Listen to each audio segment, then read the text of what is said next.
This is Amy Poehler. My new movie, Disney and Pixar's Inside Out 2, is coming to theaters June 14th, and it's making me feel joy and sadness and anger, definitely some disgust, and I think a little fear.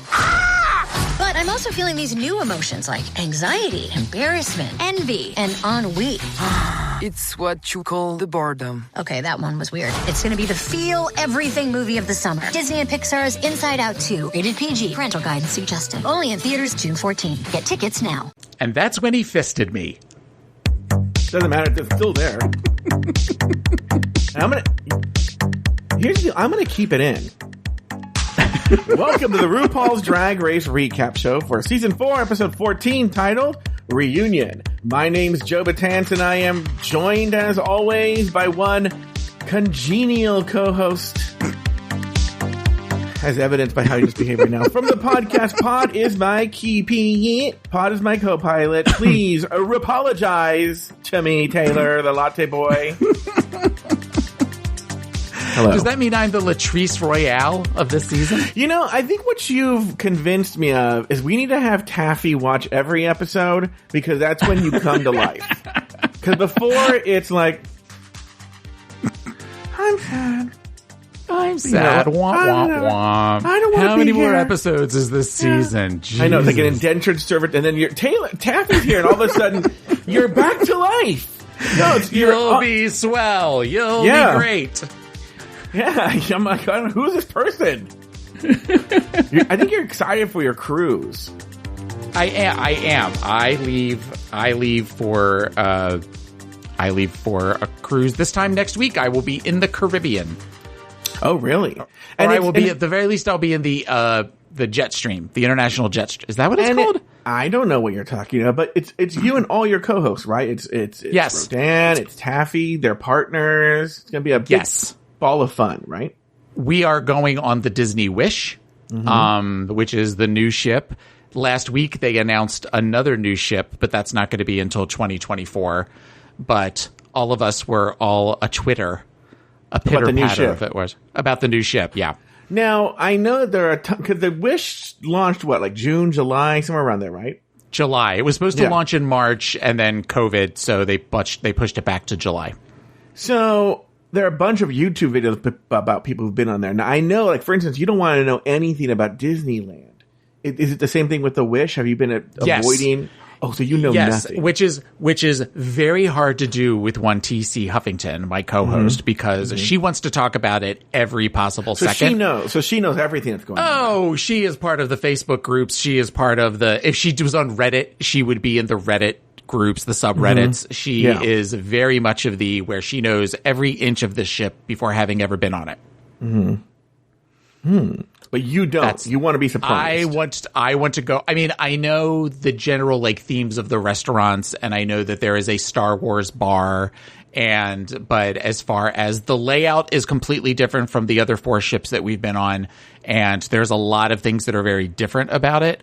So I just want to go in just with wonder and amazement in my eyes. Do you know that I've never been on a cruise? Ever? Ever. Well, where would the big port be for you? What would be the closest big port? Well, they have them here, but all they do is, the ones that I know of, only really do these 3-day Mexican Riviera things. So they leave out of, I think it's Long Beach or San Pedro. I can't remember which one. I think it's San Pedro. And they'll go down to, Baja, California, and then they come right back up or something like that. I think they can do a 7-day Mexican Riviera, too. But that's it. Now, I know for Alaska, they go to Seattle, right? And, Seattle or Vancouver, yeah. Okay. And, but I've never done one of these cruises. And I would, cruises get a bad rap, especially over the last couple of years. But it is sort of all contained, where you don't necessarily have to work. Well, that's not true. We do spend a ton of money on the ships, but it's not like you're paying for hotels and then food and then all the entertainment and everything separately, especially the way Disney does it. It's all you pay one slightly high price, and then pretty much it's anything you want on the ship with the exception of alcohol and souvenirs.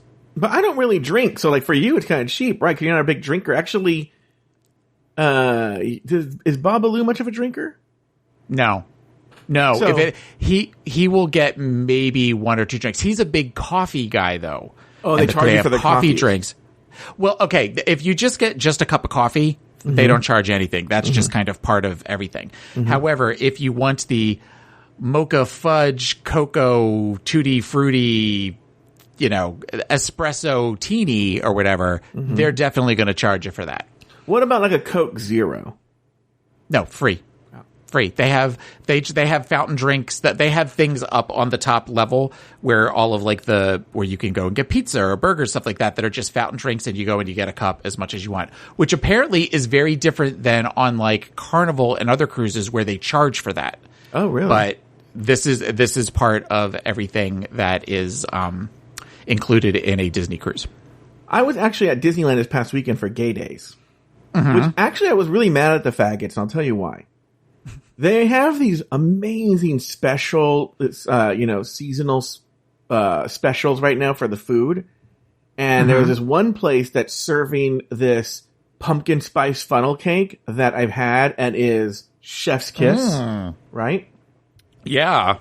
And I was telling my brother about it this weekend. My brother, in a very, fierce brotherly ally support, he and his family showed up in all the red shirts and everything like that. Oh, nice. Yeah. And I was like, oh, you guys that really makes me happy for you. Oh, thank you. I know that there isn't anything like wrong with you and your brother and your relationships and stuff, other than the shit you make up in your head.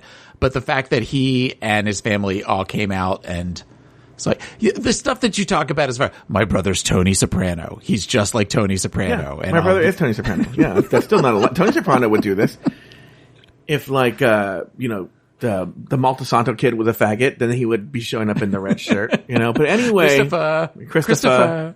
So anyway, the point I'm making is this: I wanted this pumpkin. They're like, no, because they only had the special faggot foods for the weekend. They came back. But we're going. So here's the deal. I told you about the John Paul. So my friend John Paul works for the Disney Corporation. And executives get this special thing where they can make reservations for a special seat at Fantasmic, special seat at the fireworks, and I think special seat at World of Color. So he's leaving, so he's trying to get all that in. Okay. John Paul and I have already done the Fantasmic one. Okay. Now we're going to do the fireworks in a couple of weeks. So we'll get this pumpkin spice thing. But that's not what. So I'm not a big merch person, but anything that's cute, that's special time of year or something.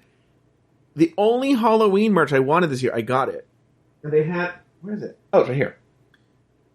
Is this Tervis-like tumbler. It's not a Tervis tumbler.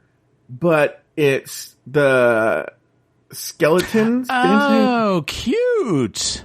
Very cute. By the way, when are you going to Disney World next? We will probably be going in the coming weeks, once it slightly cools down for Food and Wine. Food and Wine goes now from like July 4th through, Thanksgiving. But we always take like a day off during the week, and we've been trying to like save up a little bit of money for the cruise. And we also know that when we go to Food and Wine, we're big boys, so we like to, we get our food on. We don't get the wine on, but we get the food on. But do they That's have not that true. special... I'm usually whining by the end of the day. They have that special pass, though, right? You can buy, right? No. Oh. At the California Adventure Finding, they have this like pass. It's like a weird giant plastic thing, right? And it has little tabs on it, okay? Plastic tabs. Okay. And you pay like $80. But I think if you're a pass holder, it's like $60, okay? And then it has like, I don't remember how many of these tabs. And then you can just go, it comes up to you save about $20. And you tear off one of the tabs, you hand it for the food item. Okay.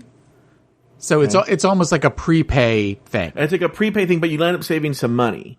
We don't have that. We don't have anything like that down by us. The closest thing we have, actually, no, it's not even that.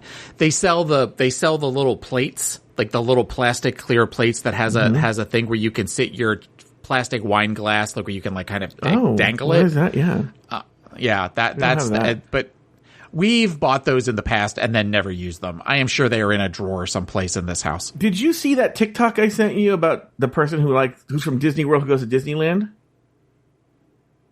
Yes. When did you send that to me? There were a lot of things I was like, oh, we don't have that. We don't have Magic Band. I don't even know what that is, to be honest with you. But I think they're thinking about bringing it to Disneyland. But I don't know what it is. And the girl Megan the Magical Millennial? Yeah. Oh, did I see this? You probably watched a little bit of it and you're like, fuck this. No, I think it's that I was trying to set up TikTok on my phone. It's a whole thing. She does a pretty balanced, like, oh, Disney World's better at this, but Disneyland, Disneyland, blah, blah, blah, blah. You know what's so funny is she mentioned this, and I watched a YouTube video about this recently. Notice we've not brought up Drag Race one time. I actually have thought lots of notes about the finale. Oh, you do? Okay. I have a fair amount of notes. No, finish your thought, and then we can go on. She basically goes to get equal balance, but one of the things I found this really surprising. I watched a YouTube video about it, and she mentions it. I don't know. I watched the YouTube video. I still don't get what the big deal is, but that Disneyland's Pirates is better than Disney World's Pirates. Pirates. But they do explain why, actually, in the video, and it makes a lot of sense. So essentially, the history is Mark Davis, the Imagineer in charge of Pirates, was also an Imagineer at Disney World at the time, and he was going to design this huge, giant, insane attraction at Disney World that was going to use a lot of the Pirates concepts. They weren't going to bring pirates over there. Okay. But then people started to bitch and complain about that there was no pirates there. So the Imagineers got together and made like a simpler version of pirates so people would be happy while they built this other thing that never landed up getting built. So that explains why a lot of sort of like key scenes at our pirates aren't in yours, because they were going to use them in this like river run something, or like the Big Rest river run or something. I don't know. Okay. Yeah. Interesting. Yeah. Anyway. Which it doesn't make sense though, because it's Pirates of the Caribbean and we're closer to the Caribbean than you are. So bro, I don't, who am I? To Walt Disney? I don't know. I've never understood it, because our Pirates is a really long ride. It's like over 15 minutes. And I think yours is shorter. Ours is maybe 6 or 7 minutes. Yeah. Maybe. Yeah. One day I will come out and you can take me on Pirates of the Caribbean at Disneyland, and I can look at your small castle. Yes, the castle is small. We don't have Magic Band. You know what's another thing that the girl mentioned, and I thought that was super interesting? We still have not gotten to Drag Race. And I thought this was really weird. I think we have it, I think, out of necessity, because everything is shoved into the park. But one of the most amazing things about Disneyland, and I always assumed you guys had it too, is this thing that they do with theming in terms of transitions. Okay? And that she was saying that they don't really do that at Disney World. So that like Galaxy's Edge just sort of plopped into Hollywood Studios. Okay? But okay. Yeah, I've never seen it. I've never seen. You'll see it in this TikTok, right? But at Disneyland, it's like it slowly converts from Frontierland into Galaxy's Edge, and then when you leave on the other side of Galaxy's Edge, it slowly converts theming wise into Fantasyland.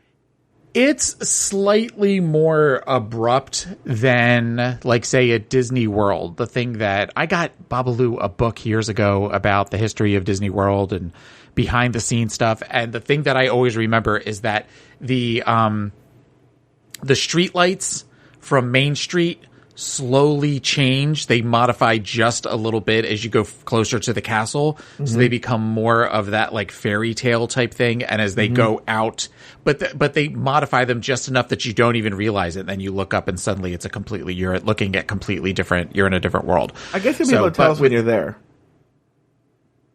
Yeah. What? I guess you'll be able to tell us when you're there. When you someday finally come out to California. Well, there's been things such as COVID and cancer are my two reasons that which I haven't is also been the name of my new failed buddy cop pilot that COVID and cancer. One was like messy and the other one was like neat and stuff like that, and really weird. Was one named Felix and the other's named Oscar? Didn't want to tell you that, but I guess you've seen it. This week, the queens walked the runway one final time and spilled the behind-the-scenes tea on the season. Latrice Royale is named the winner. No, she's not. She's named Miss Congeniality. And Sharon Needles is crowned the winner of Season 4 and America's Next Drag Superstar. Taylor the Latte Boy, he a fame, fortune in Hollywood, but Florida, though. Name 2 things you liked about the episode and 1 thing you did not. I oddly enjoyed this finale. Mm-hmm. I did and I didn't. Okay. I think just because we've gotten used to that bloated 90-minute finale that we have, or 2-hour finale that we have now, the idea that this was like in and out in 42 minutes was lovely. And it seemed to go pretty quickly. The one thing I said was the right winner won. I mean, I think just from the beginning, you pretty much knew that Sharon was going to win, and that made sense. There wasn't any real outcry to it. And the other thing that I really liked was the ease and comfort that Ru seemed to have with the contestants. Like, there wasn't this, we've talked about this before, that she's a very different person in the early seasons than she is at the end, but I think that this really personifies it, in which she seemed to be having a good time. She seemed to be having fun with them. She seemed lighter. She seemed just to be enjoying the experience more than she has definitely in the last few seasons. So in that regard, I definitely enjoyed it. The thing that I did not like, and this is something that I had to get to this point now versus having watched this in 2012, is now that we know so much of the stuff, the behind the scenes stuff, particularly with Willem and Fifi, those scenes are harder to watch than they were. You know, you were kind of like, you were gunning for blood with Fifi, and even with Willem, you just kind of were like, oh, well, that makes sense. And since we've learned a lot of shit, especially about the editing and the character manipulation, the Fifi stuff really kind of bothered me to watch. But wait, hold on. Yes, then the casual racism and all that stuff. But I don't listen to this Race Chaser. So anything you might remember from there, behind the scenes this or behind the scenes that, you might as well tell me, because I don't know. Okay, you mean as far as why she actually left? Oh yeah. Yeah, because I don't remember. I know that she's since changed it, right? Well, the story that she says on Race Chaser is that she had a commitment to perform in a musical off-Broadway. I think it was like Jersey Shore the musical or something. And she knew that she had to be out by a certain date. She had to be eliminated from Drag Race by a certain date. And it wasn't happening for whatever reason, so she decided to start just basically breaking rules and made herself a pain in the ass. So that is why they got rid of her. So in her mind, or the way that she describes it, is she basically was asking to be, but she wasn't going to quit, so she just made it difficult for them. Plus, she was concerned about some of like the safety stuff on set, and that, you know, they weren't really feeding the girls and all that kind of stuff. Do you believe this? I believe it to a degree. Ultimately, that is what she says. I mean, it doesn't necessarily make her look like she's in a good light. So regardless, again, given what we know now that Ru and Willem hate each other, that it is just some of the way that they were talking to each other and stuff seemed very relaxed and very kind of, well, that's not true. Ru seemed very relaxed. There were times when Willem was saying things that Willem looked like she didn't believe the story that she was telling. Yeah. Where she looked uncomfortable a couple of times. So then that might be me just really reading into it. I don't know. I don't believe a lot of what Willem said, if I'm being honest. Well, okay. Even that aside, the Fifi stuff is that we could do a whole lot. Did she say, like, what did she say about the Fifi stuff on the Race Chaser? Oh, she said that her and Fifi didn't necessarily get along. But I'm talking more the Fifi stuff as far as when Fifi was sitting there on that on that stool and just kind of getting pummeled with, like, not nice, that where she looked she looked like it was really rough, which I think it would be for anybody. Well, let's go through it. That's the type of stuff. Yeah, that's the type of stuff that I'm talking about. What about you? What are the two things you liked and the one thing you did not? I did it was short. I'll say it again. I also think it's probably one of the cleverest looks ever is Sharon coming out in a Party City costume for the opening. Mm. And the thing I didn't like is, this. I know everyone complains about the lip sync for the crown. I think that this old school style of finale is so fucking boring. I thought the finale was so boring. I was so bored by the whole thing. Thank you.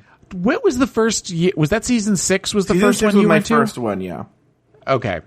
Yeah. All right. I was trying to remember for some reason I thought it was season 6, but I wasn't sure. Yeah, season 6. All right. The queens of season 4 walk the runway before Ru drops in via satellite from the set of his new movie, but the video cuts out and it's revealed Ru is actually there in person. Next, Ru sits down with Elisa Summers, LaShawn Beyond, the Princess, and Madame LeQueer. Elisa shades Jiggly for lip syncing in sneakers. LaShawn regrets being shy. The Princess wishes America had seen more of her. And Madame LeQueer shares about being picked last on the basketball team, but still being maid of honor. I think she meant MVP. Then the first 4 try out their hand at the reading challenge, even though only Madame LeQueer read. Right. Taylor, your thoughts on everything opening, everything first 4 out? Well, I completely forgot about some of the girls when they came out. I'm like, oh yeah, she was on this season. Well, which I feel happens to me every year. We took a long break, and we started this over a year ago. No, did we? We started like September 12th or something, 2021. My God. I liked that everybody was wearing black except for the three finalists, except Dita had on black and animal print, which I thought was interesting. And everybody seemed to have, like, Elisa, whatever, had like crazy colors in her hair, but for the most part, everybody else had on black. So I'm wondering if that was a editorial decision on the producers' parts. I thought Jiggly looked the best Jiggly has ever looked on any season of this show. I thought she looked amazing. The standing ovation for Latrice was awesome to see. And it's clear that we saw less applause for Fifi, but they Foleyed in applause for her because as she's walking down the runway, you see her do like the come on, like sort of thing. Oh, she like does? where she was holding her ear out. Yeah, she does it like and then she kind of does like a, all right, whatever sort of thing. Like nobody's really clapping for her. And I know that you said, didn't you say on one of the finales you went to, like it was clear, like everybody stopped clapping for somebody? Oh yeah, it was. First of all, everyone that I've been to, there's waves. And obviously the popular ones get a lot of applause. But the only one that I've actually seen where it was like, not crickets, but definite we're not applauding for this person was who's the one that you were in love with? Alexis Michelle. Oh yeah, okay. I wasn't in love with her. I just thought she was cute. Oh my God, you were so thirsty for this Alexis Michelle. I really wasn't, but I think because Taffy's listening, I can't believe she's still listening. I think she's done. She may not be. I don't know. She might have done that, taken a picture and sent it to me to prove that she. Oh, you know what? I was there. You talked about Disney cruises for a minute. The second you started talking about the finale, click, turn it off. Yeah.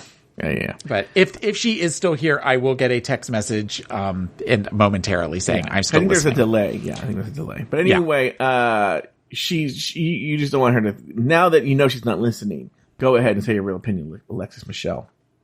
I thought Alexis Michelle was cute as a boy. I was not in love with Alexis Michelle. I don't know that there's ever been anybody that I have been in love with that I have. There are ones that I think are cute, but I don't know that I've ever been like completely a smitten kitten for any of the Drag Race girls. This episode is supported by FX's Clipped, the scandalous story of the 2014 Clippers owner's racist remarks captured on tape and heard around the world. The series charts the tape's impact on a dysfunctional basketball organization striving to win against their reputation as the most cursed team in the league. Starring Lawrence Fishburne, Jackie Weaver, Cleopatra Coleman, and Ed O'Neill. FX's Clipped, streaming June 4th, only on Hulu.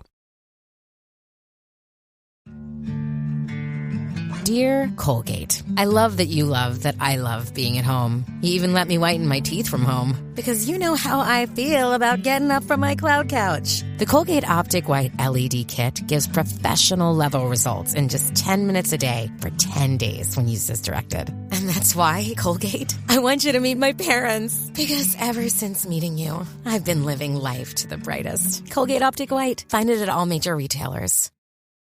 This episode is brought to you by La Quinta by Wyndham. Your work can take you all over the place, like Texas. You've never been, but it's going to be great because you're staying at La Quinta by Wyndham. Their free Bright Side breakfast will give you energy for the day ahead. And after, you can unwind using their free high-speed Wi-Fi. Tonight, La Quinta. Tomorrow, you shine. Book your stay today at LQ.com. Any other thoughts on the first 4 out or anything like that? Just such a small theater. Compared to what we're used to, that theater was tiny. Yeah. It's really, really tiny. I've actually been there for a gay men's chorus event, but I can't remember where it was. I don't remember where it is. Where is the El Portal Theater? Can someone put in the Discord where the El Portal is? I've actually been, I do remember distinctly being there and looking, going, oh, this is where they did the season 4 finale, and it was for a gay men's choir event, but or Men Alive or something like that. If someone could put in the chat room. Men Alive, is that the name of the Los Angeles Gay Men's Chorus? No, there's the Los Angeles Gay Men's Chorus, and then there's another one called Men Alive. That's such a late 70s, early 80s name for it. It's like, is it like a chorus or is it just like a group? Yeah. And does everyone in there, like in their, mid to late 50s? Yeah, they're always bald. And they're always balding with handlebar. There's always at least one with handlebar mustaches and a grommet, like a bowl, a bowl thing in his nose. And but he's in a tuxedo, and their eyes get really big when they sing, and they're like, la, la, And at some point they sing Over the Rainbow. Like, even if it's the Christmas concert, they sing Over the Rainbow, but they add jingle bells in the background. Yeah, that's when they get crazy. So they'll do a bunch of serious songs. And then for the encore, they'll sing like, Dancing Queen, feel the beat of the tambourine. And the one who is considered to be the hottest of all the members, eventually they make him come out in like a pair of Santa pants and a harness. Well, there's and like a Santa hat. There's always a few twinks that they somehow keep around. That they bring out for something. Yeah. And that's always the one where they make them sing the solo in I Saw Daddy Kissing Santa Claus or something. Yeah. I remember those from the 90s. I went to a couple of those back in the day. Yeah. All right. For next, we have Milan, Jiggly, Dita Ritz, and Kenya Michaels. They're up next up to chat with Rue. Milan acknowledges her wig flipping was divisive. Jiggly's taking sewing lessons. Dita's family was brought together by Drag Race. And Charro is brought out to translate Kenya's comments. Thoughts on those second 4? Oh, I didn't even talk about the first 4. Oh, I had thoughts about the first comments? 4. I'm sorry, we got talking about gay men's chorus stuff, and I got distracted. Okay. One thing I always forget about is this Billy B, who I can't stand. The worst. He's the worst. And I have a side note to something. Mm-hmm. So you and I used to be big fans of this Bon Appetit. Yeah. We used to talk about it all the time. Mm-hmm. So there is a channel on my like Samsung where they have all of these different things, and where they just show Bon Appetit videos, the old ones and the new ones with people. The new ones I don't like. The new ones I don't like either. However, it is the channel that our PlayStation is attached to. So when you turn off the PlayStation, it automatically goes to this channel. Mm-hmm. So Santino opened a restaurant with a couple of friends. Or he's like the manager of Santino Rice. Yeah. Like all of a sudden I'm like, cause as scary as he was 10 years ago, he's even scarier looking now. And he and like a couple of other weird, smelly hippie people all opened some like vegan Korean restaurant or something. It was LA? weird. I watched, I think in New York. Oh, good. I'm glad he's out of LA. So, but it was, I watched it for about a minute and a half. I was like, what the fuck is this? And then I just turned off the TV. But I wanted to write that down when I saw him. So getting back to the show, I don't get why the first 4 thought they could try to throw as much shade as they did, considering they were the first 4 out. I know. Like some of the things that they said. Anymore. We don't see that anymore. Yeah. I miss it. It was, but it just seemed like the princess saying, you know, she wasn't impressed with anybody who was left after she left was like, but you went home third. Yeah. So whatever. And the reading challenge with Madame LeQueer was just mean. Like it wasn't what like Madame talking LeQueer about Jigger's said? teeth. Oh yeah. Yeah. Mm-hmm. So, but is that the thing that I wrote was, is that really kind of what reading is? Reading is supposed to, is it more about the humor or is it more about the jab with the knife? Like you have to find that sweet spot.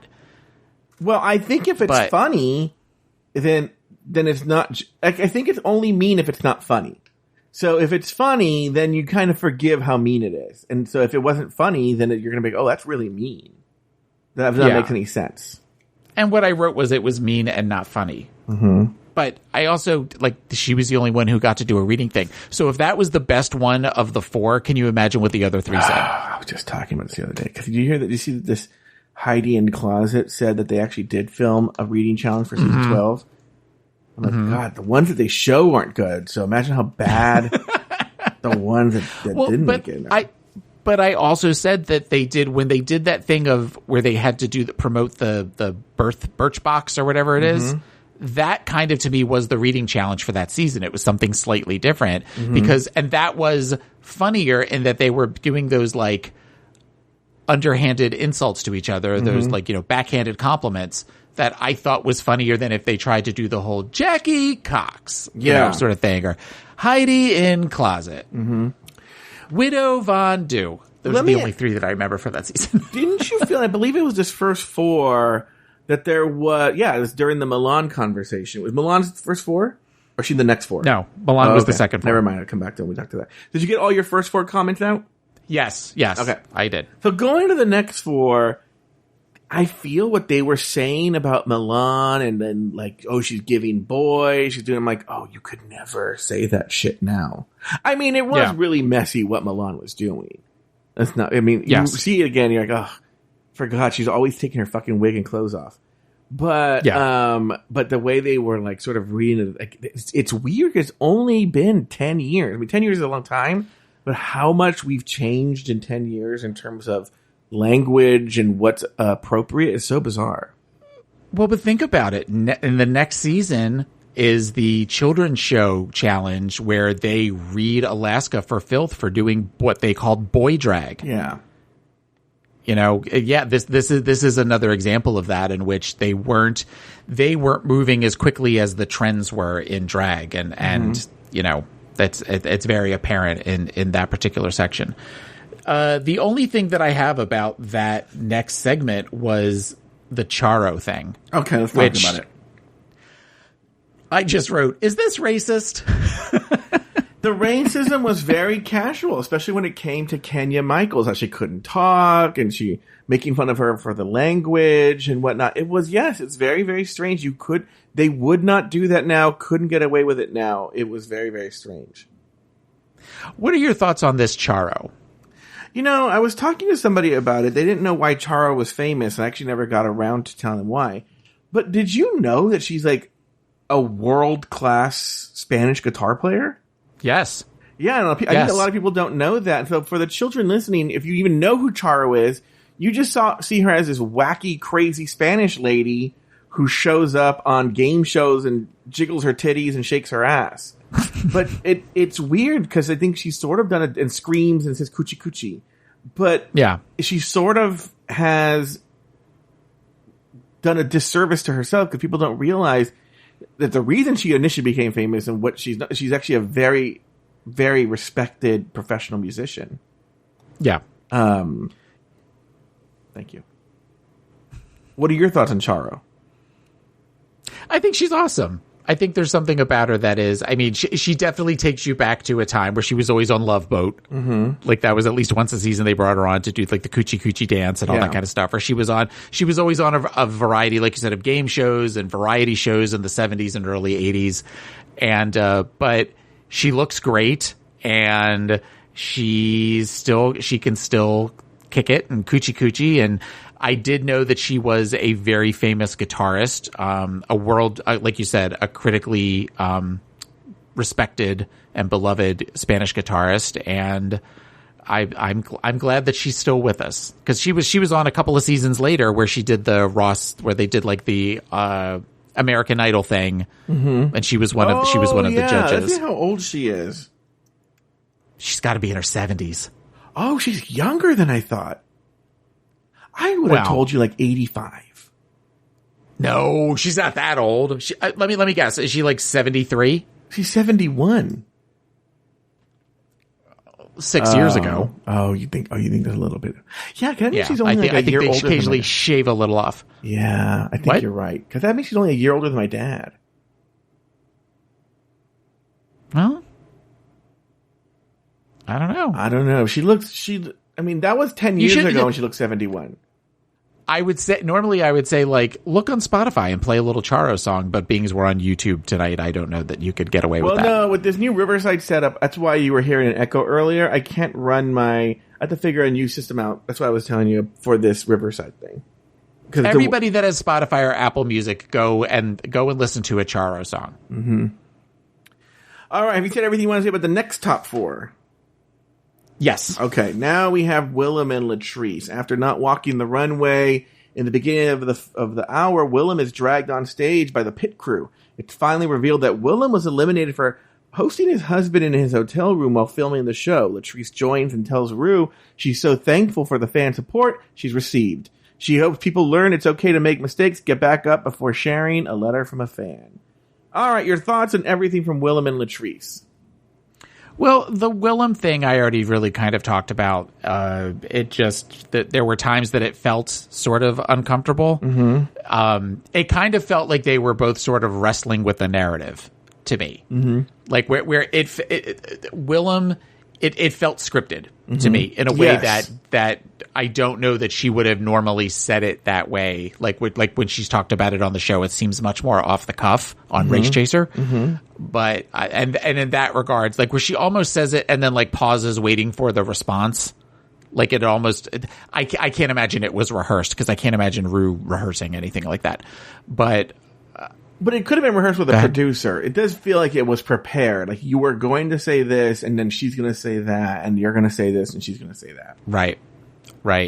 Latrice seemed to get the most airtime, I thought, and seemed very relaxed. And we've talked in previous All-Star seasons of how Latrice is a great, what is it that you say? She's a great contestant who's not good at the game. She's a great queen who's not a great contestant. She's not good at drag. She's a great drag queen, but she's not good at Drag Race. Right.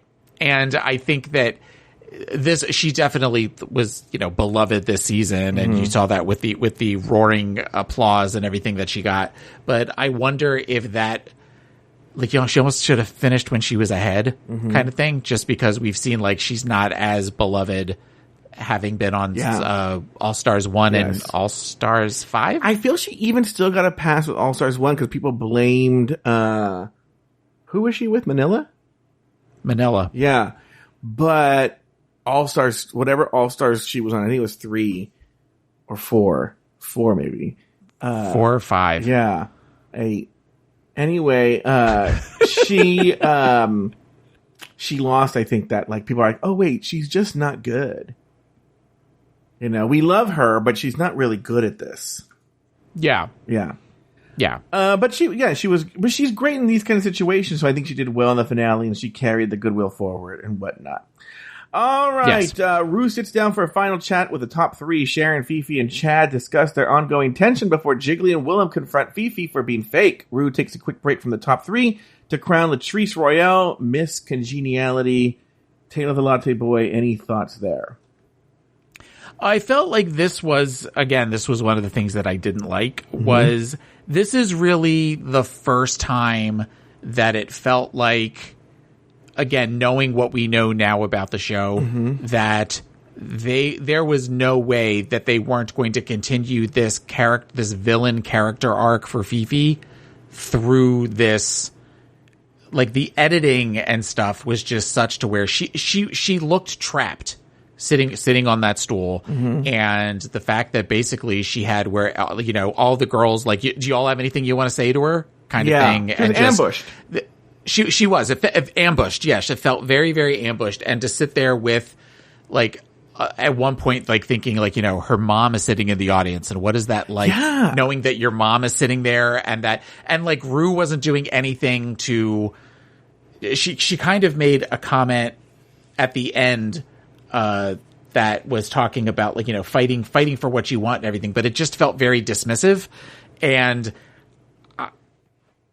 I what I wrote was the whole interaction between her and Jiggly, where Jiggly was crying, and you could hear a pin drop in the theater. I was like, well, this is why they don't do reunions live anymore. Yeah, because they God knows what we didn't see as far as being, you know, out of control and comments that things were made and stuff that it just didn't. It was just not. It was very. It was cringe. You know, I was talking to some young people and they said cringy. And I said, yeah. And I said, so it came back all the way around? Yeah. And I said, oh, no. Somebody told me that young people, and these people were much younger than the person who told me this, that Luke Stamen. They said, that person's cringy for saying that. And I went, I love that. I love that you just said that. Anyway, do you have any thoughts on that? No, I just thought it was all boring. I'm being honest with you. I literally wrote all my notes, and there was like 3 notes, and they were all about that first. It was like, oh, this is, you know, let me see here. Like, oh, awkward with Milan. I thought the whole conversation was awkward. The casual racism. I already deleted the other ones I said. So yeah, I think this is the Joe interviews Taylor about the finale show from here on out. Any other thoughts on the top 3, Taylor the Latte Boy? Well, I mean, Latrice made sense for miscongeniality. Yeah. That in the middle of that. Who else could it have been? I know. There really isn't anybody else that it could have been of the ones that were there. Even if they did it now where the cast votes, like the way they do it now, I think it still would have been Latrice. I agree with that 100%. Yeah. I absolutely agree with that. When Ru said to Chad, you are a class act, that was her code for saying, you're not winning. Yeah, I think Chad should have picked up. Chad seemed a little too polished. You know, I think... that wig didn't seem polished. No. I think... Talk about Party City. I think our producer, Zach, broke up the segment into 2 parts. Let me get to this other part, too. Okay. Back with the top 3, Chad is ready to take the crown and introduces Ru to his partner, Adam. Sharon says winning would show you don't have to fit into a certain mold to be successful, before shouting out her mother in Alaska. And Fifi O'Hara wants to be the strength for children in abusive situations, and her mom says the judges were right for saying that Fifi wears too much makeup. Okay, now continue on. I think we were covering that stuff. I didn't really, it was... Kind of. Yeah, it's sort of all over the place. I feel like with Sharon, we're seeing... I mean, this isn't some big revelation or insight, but we're seeing the beginning of mainstream, like the Dragula type thing. That I don't know that Dragula would have been so successful had it not been for Sharon kind of slowly introducing. That doesn't mean that the Boulet brothers aren't incredible and that they wouldn't have had a show eventually, but I think at this point, had it not been for Sharon, we wouldn't have even known, the mainstream world wouldn't have even known that type of drag really existed and could thrive. Sharon's gonna the Boulet brothers are gonna find you. You're gonna be the opening of one of the episodes pretty soon when they kill you. I would love to be one of the opening of one of their episodes. Yeah, but they'll really kill you. That would be great. Any other thoughts before we get to the crowning? And by crowning, I mean you're gonna bend over and pull your pants down. I thought that it was weird when they asked the judges what they thought. Michelle's the only one who was allowed to say anything. Well, it seems like Billy and Santino did say something, because then they said, and one more thing, Ru. Like, oh, there was a lot before that. Oh, okay. Maybe they were just shaving off time. But again, they're both gross. I didn't get the phrase, you're the air beneath my feet. But there's no air. I know it's supposed to be something like... or The Wind Beneath My Wings. I thought that was kind of a play on that, but I didn't get how that was like everybody thought it was funnier than it wasn't it that was. funny. Yeah. No, well, I know that. I thought that when Sharon won, I noticed that they kind of continued the villain edit because they showed for a long time Sharon hugging Chad and Fifi I tried to hug you, Fifi, trying to hug her and like just kind of standing off to the side with her hands on Sharon's like waist or hips. And I just thought that was just another little like dig. Like it would have been, how nice would it have been to show, especially because they show at one point when Fifi is upset, Sharon putting her hand on her leg when they're all being interviewed, to show the two of them hugging at the end and Fifi being genuinely happy for Sharon, or at least, showing that, and then having it where it just felt like another dig at somebody who we've since realized is a talented queen who just doesn't always make great decisions. By the way, I have a recording of after I don't have the joke, but I have after RuPaul said, "You're the air beneath my feet."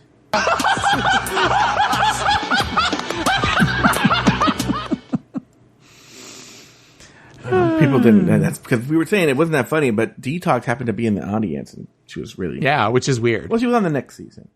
All right, the time has come to crown a champion. The winner of RuPaul's Drag Race Season 4 and America's Next Drag Superstar is Sharon Needle. Sharon walks the runway as the winner and wishes everyone a happy Halloween. Taylor the Latte Boy, any final thoughts on the episode? Any thoughts you didn't get out? You took way more notes than I could have ever imagined taking for this like very run-of-the-mill finale.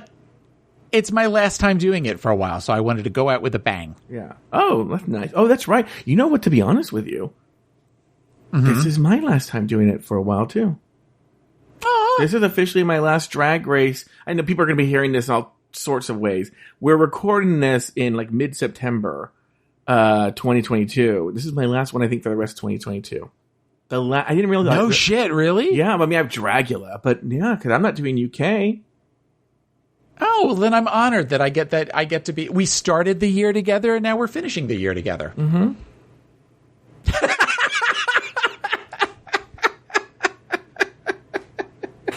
I think everyone needs to watch the YouTube video to see why Taylor laughed on that one. All right, well, that's going to do it for this season of RuPaul. What is it?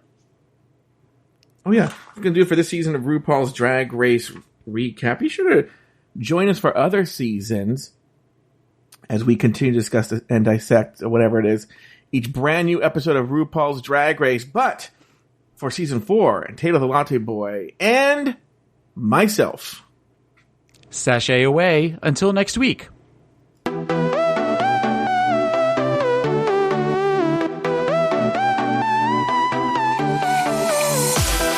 Thank you for listening to RuPaul's Drag Race Recap. Have something to say? Email us at dragracerecap@afterthought.media. You can also leave us a voicemail at speakpipe.com/afterthoughtmedia. Follow us on Twitter at Drag Race Recap.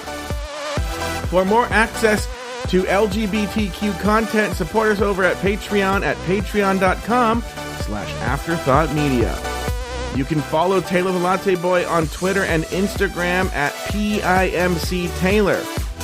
Follow Joe Betance on Twitter and Instagram at Joe Betance. This episode was produced by Zach Birch. Drag Race Recap is an Afterthought Media podcast.